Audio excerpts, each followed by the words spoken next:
Nakakalungkot itong pangyayaring ito. Pangulong Duterte ay isa sa mga tinatakila ng Pilipino, isang mabuting presidente na nakagawa ng mabuti sa kanyang bansa, sa kanyang mamamayan. Yung kanyang pagdurog sa mga gumagamit ng droga ay isang pamamaraan ng isang presidente para isagawa niya, alam niya na makabubuti sa kanyang bansa. Siya lamang ang makakapag-desisyon nun at siya lamang ang pwedeng gumawa nun sapagkat siya ang Pangulo ng bansa. Kung inaakala ng iba na yun ay mali, nasa sa kanila yun. Pero ang presidente ay malaya sa kanyang gagawin sapagkat siyang nakakaalam ng kabutihan ng kanyang mamamayan. Ngayon, yung pagkakahuli sa kanya, hindi ko alam kung anong authority and under what authority was done. Ang alam ko po, ang warrant of arrest ay hindi maaaring issue ng ICC sapagkat wala pa naman yatang ipinadalang complaint sa kanya na para sagutin ng Pangulo.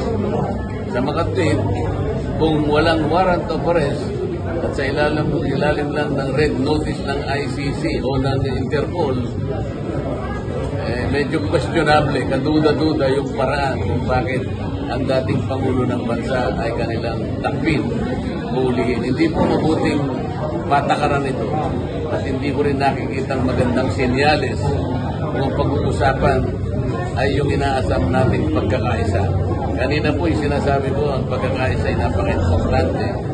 Kapag nagtalo-talo tayo, nag-iba-iba, nag-polarize ang ating bansa, yung ating pong iniisip na maraming bagay na ikabubuti ng bansa, lalong papalayo tayo doon. At ngayon, kung talagang totoong inuli siya, isa na naman pong senyales ng pag-aaway, ng divisyon, ng pagkakabahagi ng Pilipino. Nakakalungkot, kung hindi man nakakatakot ang kanilang ginawa. With the arrest of President Duterte, ano matingin mo na senaryo sa ating politika? Ang nakikita ko senaryo ay hindi magiging tahimik ang buhay politika ng ating bansa. Maaring ang mga kababayan natin na nagmamahal sa dating Pangulo ay malulungkot din. Baka nga hindi lang malungkot. Baka nga magkakaroon ng itatanim na galit sa kanilang sarili o hindi mabuti.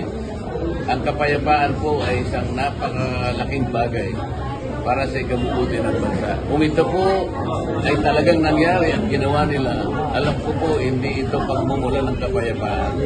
Lalo lamang tayong gugulo bilang isang bansa.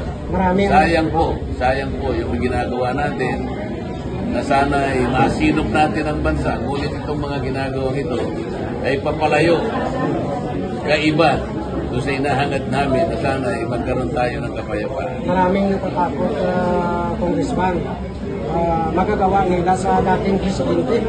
How much more sa mga mababang tao? Ayun ang maaari nating isipin.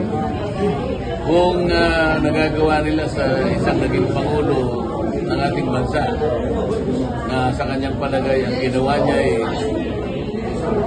yun ang inisip niyang makakabuti sa bansa.